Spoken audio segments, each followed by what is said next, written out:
지난 1부에 이어서 오늘도 비트코인 투자 전쟁, 이제 거물들의 생각을 한번 읽어보고 있는데요. 이제 1부는 낙관론자, 앨런 머스크나 뭐 잭 도시 뭐 이런 사람들 우리가 얘기를 해봤잖아요.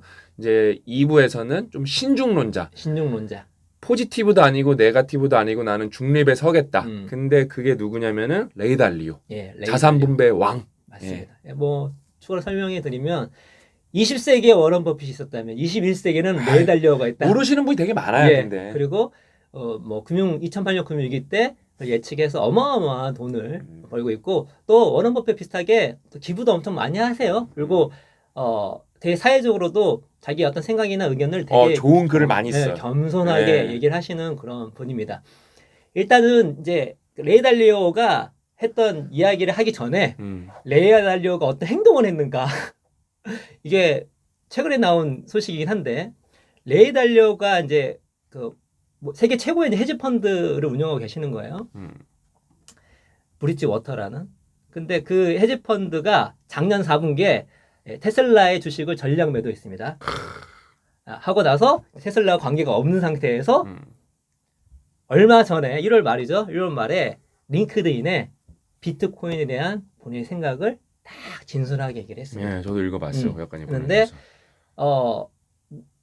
본인이 이제 겸손하게 단 전문가가 아니다 하면서 얘기를 한 거예요. 그래서 뭐라고 얘기를 했냐면, 일단 칭찬을 합니다. 비트코인 대단한 발명품이다. 그리고 지금까지는 성공적이라고 말할 수 있다.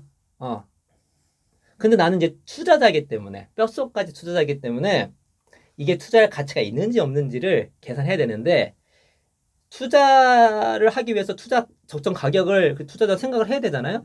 가격은 공급과 수요의 함수 관계니까. 그렇죠? 그럼 공급 보자. 비트코인은 공급이 정해졌죠. 원활하지 않죠. 그 다음에 이제 채굴을 하면 할수록 더 힘든 구조죠. 예. 비트코인은 최대량이 지금 2,100만 개가 확정이 된 상태입니다. 근데 지금 1,860만 개가 나왔는데, 이게 채굴할 때 이게 반감기가 있기 때문에 아직도 120년 동안 채굴을 해야 됩니다. 근데 중요한 거는 공급은 확정됐어. 그래서 이제 레이 달리오 생각하는 거야. 공급은 확정됐으니까 그러면 이 비트코인의 수요가 어떻게 될 것인지 생각해 봤습니다.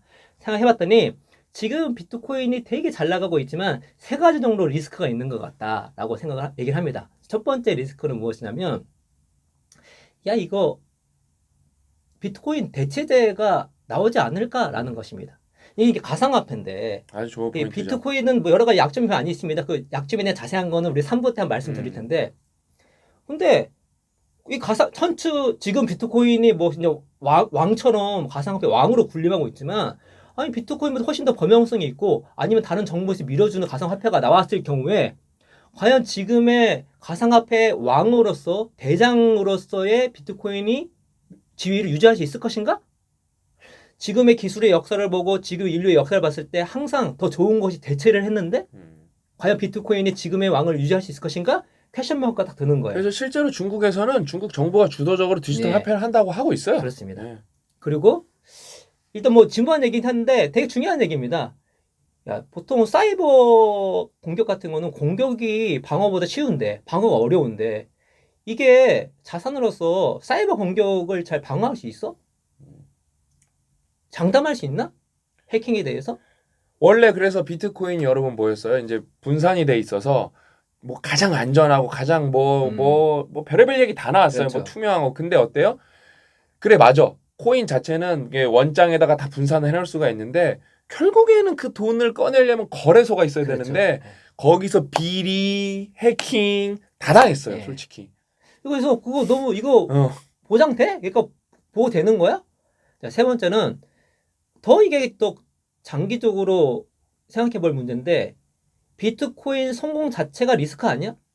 비트코인이 성공한다는 것은 화폐로서의 어떤 힘을 갖는다는 건데 정부가 가만히 있겠어? 이 정부 입장에서 되게 중요한 게 화폐 권력이거든요. 화폐 권력은 거의 이걸 물을 수 없는 정부의 가장 강력한 힘입니다. 권력자의 가장 강력한 힘이에요. 이거를 위협을 받는다? 그러니까 아니 비트코인 성공하면 위협하기 시작하겠죠. 위협을 받으면 정부가 가만히 있을까?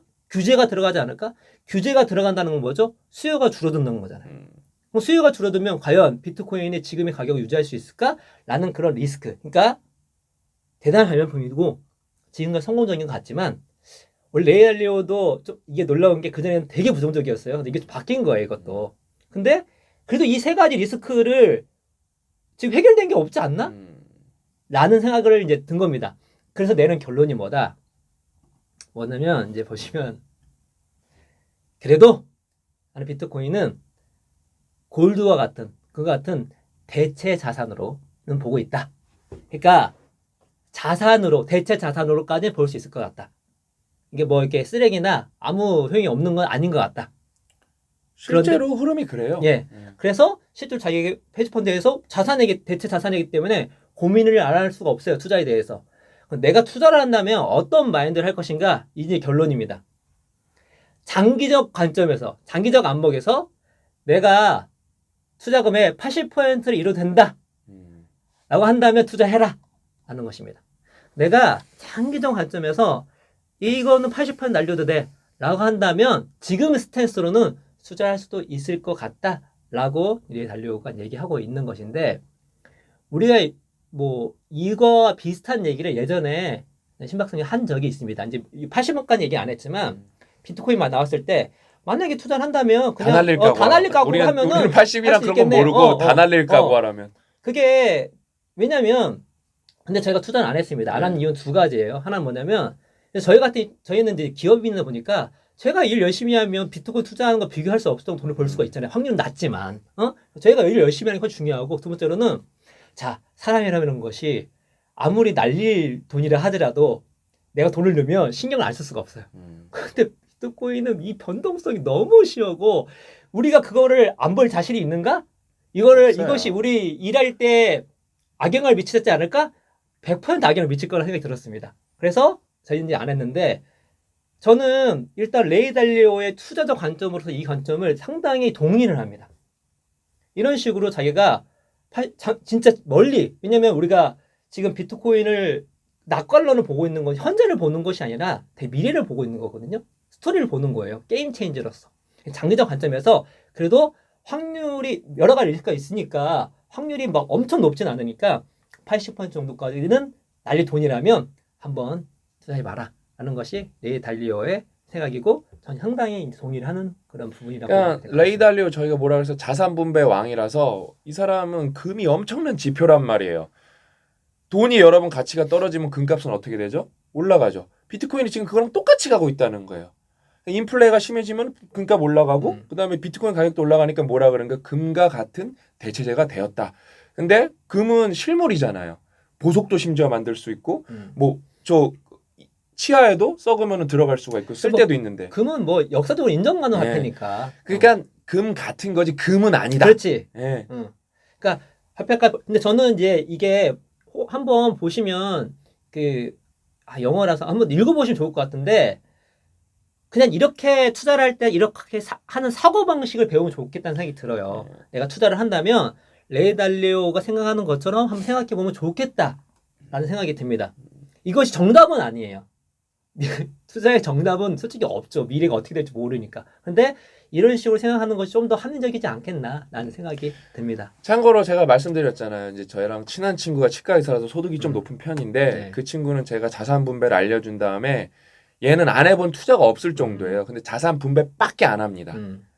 왜냐면은 롱론으로 보면 이긴다는 게 확실하니까. 근데 이제 레이 달리오 식이 있고 뭐 누구누구 식이 있는데 저희는 한국에서는 이제 김성일 선생님 식을 추천을 합니다. 왜냐면 우리가 이제 그 환율 이런 걸 좀 따져봐야 되거든요. 그렇죠. 우리가 이제 환율 쪽에서는 쩌리 중에 쩌리이기 때문에 대한민국은 약소국이기 때문에 그거 레이 달리오 식으로 가면 우리가 그걸 반영을 좀 못한다고 생각하는 게 김성일 선생님이나 이제 홍춘욱 박사 이런 분들 의견이에요. 달러와 자산이 필요하다는 거예요. 예, 그래서 우리나라에 좀 더 특화된 거는 뭐 마법의 돈 굴리기, 마법의 영 굴리기 맞지 않나? 그냥 좀 그런 거예요. 그게 자산의 변동성이 적기 때문에 핵심 뭐냐면 내 본업에 더 충실할 수가 있어요. 그게 되게 중요한 겁니다, 여러분. 이 술렁거리면 본업에 충실할 수가 없어. 그럼 이제 제가 투자 좀 제 관점 한번 말씀드릴게요. 예. 저는 비트코인을 투자할 바에는 그러니까 여러분은 못 하는데 저는 할 수 있는 게 있어요. 뭐냐면은 저랑 고 작가님은 저희가 조금 이제 뭐랄까 저희도 자산이 조금씩 늘어가고 있거든요. 그래서 저희도 이제 투자에 대해서 되게 진지하게 고민하고 있는데 저희는 나중에 어디다가 투자를 시작하면 본격적으로 할 거냐면은 주식이에요. 근데 그 주식이 일반 제도권에 상장된 주식이 아니라 저희는 아마 스타트업 비상장 주식에 많이 투자할 것 같아요. 그분들이 이제 이게 좀 어려워요. 왜냐면은 그런 분들을 찾아야 되고, 이거는 왜냐면 비트코인이 좋은 게 뭐냐면은 그 거래소 들어가서 사고 싶으면 여러분이 원하면 살 수 있잖아요. 이런 스타트업 투자는 내가 돈을 싸들고 간다고 해서 그분들이 받아주지 않아요. 왜? 우리도 여러분 스타트업이잖아요. 누가 투자한다고 많이 했었거든요. 안 해요. 예를 들면 우리 영어 서비스 보고 누가 이제 좀 되게 유명하신 분이 시드머니를 나이가 넣고 싶다 그랬는데 저희가 정중하게 거절했어요. 왜? 경영 간섭이 들어올까 봐. 그러니까 저희는 근데 여러분 투자에는 방법이 많고, 그러니까 일반 분들은 이제 주식을 제일 많이 알고 있고, 그 다음에 이제 뭐 요즘에 이렇게 핫한 게 비트코인인데, 저희는 앞으로 어떤 투자를 할 거냐 여담을 말씀드리면은 스타트업 관련해서 투자를 많이 하지 않을까라고 생각을 해봅니다. 각자 위치마다 그런 예, 생각이 있을 그런 게 거라는 있다. 생각이 듭니다. 예, 그렇죠. 그래서 오늘은 이제 신중론, 음. 다음에는 이제 우리가 이제 낙관론 비관론. 했으니까 비관론. 거의 개소리하고 자빠졌네 그렇지, 이런 그렇지, 사람. 그렇지. 예, 루비니 형 이야기를 3부 때 한번 해보도록 하겠습니다. 2부는 여기서 마치고 마지막 3부에서 다시 찾아뵙도록 하겠습니다. 또 만나요.